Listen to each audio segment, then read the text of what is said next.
নমস্কার বন্ধুরা, তোমাদের সকলকে স্বাগত জানাই রিভিউ উইথ সুশান্তের চ্যানেলে। তো আজকে তোমাদের জন্য যারা বিশেষ করে যারা নার্সিংয়ের জন্য প্রিপারেশান নিচ্ছ বা আগামী 22শে আগস্ট 2021-এর এএনএম এবং জিএনএমের যে নার্সিংয়ের এক্সাম হবে সেই এক্সামটি দেওয়ার জন্য প্রিপারেশান নিচ্ছ, আজকের ভিডিও পুরোপুরি তোমাদের জন্য। আজকের ভিডিওতে আমরা আলোচনা করব এএনএম জিএনএমের নতুন যে সিলেবাস প্যাটার্ন, কারণ তোমরা জানো যে এই বছর অর্থাৎ 2021 সাল থেকে এএনএম এবং জিএনএমের এন্ট্রান্স এক্সাম প্যাটার্ন সম্পূর্ণ আলাদা হচ্ছে। West Bengal joint entrance examination board এই পরীক্ষাটি কন্ডাক্ট করবে। তো সেই পরীক্ষা সম্পর্কে না জানলে, তোমরা সঠিকভাবে যদি না জানো, তাহলে তোমরা কীভাবে সেই এক্সামটি দেবে? তো তার জন্য তোমাদেরকে সবার আগে জেনে নিতে হবে এক্সামের সিলেবাস, এক্সামের কোশ্চেন প্যাটার্ন কীরকম কী হতে পারে, এবং তারপরে সর্বোপরি প্রিপারেশনের জন্য কোন কোন বই ইম্পর্ট্যান্ট তোমাদের জন্য, সেইগুলো তোমাদের সঙ্গে আজকে আমি শেয়ার করব। তো আর বেশি দিন বাকি নেই, এখন জুলাই মাস চলছে, জুলাইয়ের পরেই আগস্ট, জুন জুলাই আগস্ট। তো আগস্ট মাসের 22 তারিখে পরীক্ষা আছে, তো হাতে বেশি সময় নেই। তো আশা করছি তোমরা এই ভিডিও থেকে অনেকটা উপকৃত হবে। তো চলো আর বেশি দেরি না করে শুরু করি আজকের ভিডিওর মূল টপিক। প্রথমে বলে দিই কোশ্চেন প্যাটার্ন সম্পর্কে। কোশ্চেন প্যাটার্ন তোমরা দেখতে পাচ্ছ, লাইফ সায়েন্স থেকে মোট 25টা কোশ্চেন থাকবে, ফিজিক্যাল সায়েন্স থেকে থাকবে 15টা কোশ্চেন, অ্যারিথমেটিক অর্থাৎ ম্যাথ থেকে থাকবে 5টা কোশ্চেন, ইংলিশ গ্রামার থেকে থাকবে 10টি কোশ্চেন, জেনারেল নলেজ থেকে থাকবে 5টি এবং লজিক্যাল রিজনিং থেকে থাকবে 5টি কোশ্চেন। মোট 65টি কোশ্চেন থাকবে এবং প্রত্যেকটি প্রশ্নের পূর্ণমান থাকবে 1।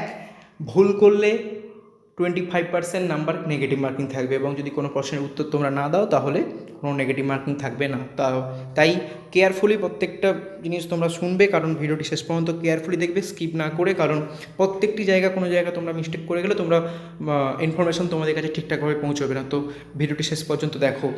এরপরে যেটা হচ্ছে যে আমি লাইফ সায়েন্সের সিলেবাস তোমাদের সঙ্গে শেয়ার করছি। দেখো লাইফ সায়েন্সের সিলেবাসে কী কী আছে। Life and it's diversity, levels of organism of life, physiological process of life, biology and human welfare, environment and its resources, control and coordination in living organism, continuity of life, heredity and some common genetic disease, evolution and adaptation, environment and its resources and their conservation। তো এই সকল টপিকগুলো হচ্ছে life সায়েন্সের topics. তো এগুলো দেখতেই পাচ্ছ তোমরা, মূলত 9-10-এর যে বায়োলজি বই আমরা পড়েছি, সেই 9-10-এর বায়োলজি বই থেকেই এই সিলেবাসটা করা হয়েছে। তো তোমরা ভালো করে চেষ্টা করবে যে 9 এবং 10-এর যে বায়োলজি বই, সেটাকে যেন একেবারে জলের মতো মুখ ঠোঁটস্থ করে নিতে পারো, যাতে পরীক্ষার যে কোশ্চেন যেখান থেকে আসুন না কেন, তোমরা সেখান থেকে সেই প্রশ্নের উত্তর সঠিকভাবে দিতে পারবে। তো একটু পরেই আমি তোমাদের সঙ্গে শেয়ার করব কোন কোন বই তোমাদের পড়লে এই এক্সামের জন্য প্রিপারেশন নিতে সুবিধা হবে। তো চলো পরবর্তী সিলেবাস দেখে নেওয়া যাক। পরবর্তী যে সিলেবাস সেটা হচ্ছে ফিজিক্যাল সায়েন্সের। ফিজিক্যাল সায়েন্সে দেখতে পাচ্ছ তোমরা, ম্যাটার থেকে আছে structure and properties, measurement, force, motion, work, force, energy, sound, heat, concern about the environment, behavior of gases, chemical calculation, thermal phenomenon, light, current, electricity, atomic nucleus। এগুলো হচ্ছে কি ফিজিক্যাল পার্টে আছে। এবং এখানে তোমার কেমিস্ট্রির যে পার্টটা, সেখানে আছে কি, সেখানে আছে atomic structure, mole concept, solution, acids, bases and salt, separation of component of mixtures, water, periodic table, periodicity, ionic covalent bond ইত্যাদি ইত্যাদি। অর্থাৎ অর্গানিক কেমিস্ট্রি এবং ইনঅর্গানিক কেমিস্ট্রিটার পার্টটা হচ্ছে এই দিকে। তো এই কয়েকটি সিলেবাস, এটাও তোমরা দেখতে পাচ্ছ যে 9 এবং 10-এর ভৌতবিজ্ঞান বই থেকে এই সিলেবাসটা মূলত নেওয়া হয়েছে। তো তোমরা আশা করছি 9-10-এ ভালোভাবে পড়াশোনা করেছো, বা যদি না করেও থাকো তোমরা চেষ্টা করবে যে 9-10-এর যে ভৌতবিজ্ঞান, জীবনবিজ্ঞান, অঙ্ক থেকে শুরু করে যে কটি বই আছে যেগুলো তোমাদের এই এক্সামের জন্য লাগবে, সেই বইগুলোকে কালেক্ট করে তাড়াতাড়ি তোমাদের প্রিপারেশন শুরু করতে। তো চলো পরবর্তী টপিকে যাওয়া যাক। পরবর্তী টপিক হচ্ছে অ্যারিথমেটিক। অ্যারিথমেটিকের যে 5টি আমি তোমাদের সঙ্গে শেয়ার করছি, that is real number, profit and loss অর্থাৎ লাভ ক্ষতি, সিম্পল ইন্টারেস্ট অর্থাৎ সরল সুদ, কম্পাউন্ড ইন্টারেস্ট অর্থাৎ জটিল সুদ, অর্থাৎ পার্টনারশিপ বিজনেস বা অংশীদারিত্ব। তো এগুলোও মূলত 9 এবং 10-এর যে ম্যাথের বই, সেখান থেকেই আমরা পারবো, এবং সেখান থেকে আমরা প্রিপারেশন নিলে অবশ্যই আমরা এই এক্সামটি ক্র্যাক করতে পারবো। তো চলো পরবর্তী সিলেবাস হচ্ছে ইংলিশ গ্রামার। ইংলিশ গ্রামার তোমরা দেখতেই পাচ্ছ articles, preposition, phrasal verb, verbs, adjective, noun, pronoun, sentence, voice change, narration change and tenses.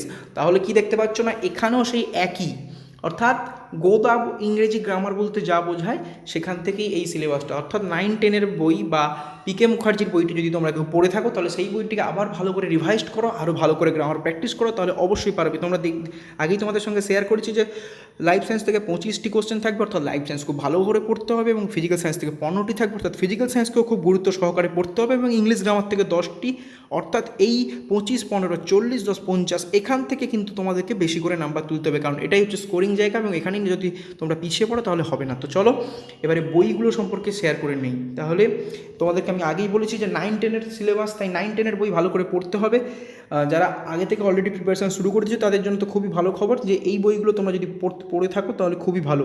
যেমন ইংরেজিতে আছে পিকে মুখার্জির বই, এবং জীবনবিজ্ঞানে আছে সাঁতরা পাবলিকেশনের অর্থাৎ চৌধুরী ভট্টাচার্য সাঁতরার যে 9-10-এর বই জীবনবিজ্ঞান ও পরিবেশ বলে যে বইটি, এবং ভৌতবিজ্ঞানের ক্ষেত্রে ভূঁইয়া ও সাহা প্রান্তিক পাবলিকেশনের ভূঁইয়া ও সাহার প্রাক মাধ্যমিক ভৌতবিজ্ঞান ও পরিবেশ এবং মাধ্যমিক ভৌতবিজ্ঞান ও পরিবেশ, এই কয়েকটি বই পড়লে তোমরা ইংলিশ, জীবনবিজ্ঞান এবং ভৌতবিজ্ঞানের প্রিপারেশন নিতে পারবে। এবং ম্যাথের যে পর্ষদের যে বইটি আছে সেই বইটি যদি তোমরা পড়ো, ওই যে 5টি সিলেবাস দিলাম ওই চ্যাপ্টারগুলো যদি ভালো করে প্র্যাকটিস করো এবং কোশ্চেনগুলো ভালো করে প্র্যাকটিস করো তাহলে অবশ্যই তোমরা পারবে। এবারে ব্যাপার একটা থেকে যায় যে ম্যাথের ক্ষেত্রে যে অনেক সময় আমরা কোনো প্রসেস জানি যেটা খুবই লেন্দি, কিন্তু পরীক্ষার সময় অত টাইম থাকে না, তাই খুব শর্ট প্রসেসে করতে হতো। সেই জন্য তোমরা যদি ম্যাথের আরেকটি বই কিনে নাও, নিমেষে অঙ্ক চঞ্চল ঘোষের এই বইটি ভলিউম 1, মনে রাখবে ভলিউম 1, চঞ্চল ঘোষের নিমেষে অঙ্কের ভলিউম 1-এর বইটি তোমরা কিনবে। দেখতেই পাচ্ছ সামনে দেওয়া আছে নাম্বার সিস্টেম, বিভাজ্যতার নিয়ম, গুণ করার নিয়ম ইত্যাদি ইত্যাদি ইত্যাদি ইত্যাদি, এবং শেষে দেখো অংশীদারিত্ব, নৌকা স্রোত, সরল সুদ। সরল সুদ এখানে আছে, তোমাদের পরীক্ষায় বলেছি, জটিল সুদ আছে, অংশীদারিত্ব আছে, নাম্বার সিস্টেম, তো এইগুলো তোমরা, এবং লাভ ক্ষতিও আছে। তো ভলিউম 1 নিমেষে অঙ্ক চঞ্চল ঘোষের এই বইটি ম্যাথে তোমাদেরকে হেল্প করতে পারে। এরপরে আলোচনা করি, হয়তো এখনও অনেকে এক্সাম প্রিপারেশন শুরু করেনি, ফর্ম ছেড়ে দিয়েছিল, হয়তো ভাবছিল যে কোভিডের জন্য পরীক্ষা আরও পিছিয়ে যাবে, আরও পরে প্রিপারেশন শুরু করবে, তো তারা কী করবে এখন? তাদের জন্য, তোমাদের জন্য, তোমরা যদি 9-10-এ ভালোভাবে মোটামুটি পড়ে থাকো, মোটামুটি কনসেপ্ট ক্লিয়ার থাকে, তাহলে তোমাদের জন্য এরপরে আরও দুটো বই আমি শেয়ার করবো, যেই দুটো বই তোমরা এক্ষুনি চট করে কিনে নাও, এবং সেই দুটো বইয়ের লিঙ্ক আমি ডিসক্রিপশানে দিয়ে দিয়েছি, অ্যামাজন লিঙ্ক, সেখান থেকে তোমরা খুবই কম দামে ওই দুটো বই পারচেস করতে পারবে। তো চলো সেই দুটো বই কী? সেই দুটো বই হচ্ছে 50 practice set of ANM and GNM, Bengali version of Jain and Jaiswal. Jain এবং জাসওয়ালের 50টি প্র্যাকটিস সেট আছে, এবং প্র্যাকটিস সেট শুধু নয়, এটা সলভ প্র্যাকটিস সেট। তো এখানে প্র্যাকটিস সেটগুলো তোমরা প্র্যাকটিস করবে এবং তার সঙ্গে সঙ্গে উত্তরগুলো দেখে নেবে এবং প্র্যাকটিস করতে থাকো। তাহলে প্র্যাকটিস করতে করতে দেখবে তোমাদের অনেক কোশ্চেন তোমাদের পরীক্ষায় কমন পড়বে, এইটা আমরা আশা রাখছি, কারণ এবারে প্রথম, তাই বেশি কঠিন এবারে কোশ্চেন হবে না, চেষ্টা করবে এইবারেই ক্লিয়ার করার। আর এই বইটির সবথেকে মূল বিশেষত্ব হচ্ছে যে বইটি বাংলায় লেখা এবং বইটি অনেক বেশিভাবে বিক্রিত, টপ সেলিং বইয়ের মধ্যে এটি অন্যতম।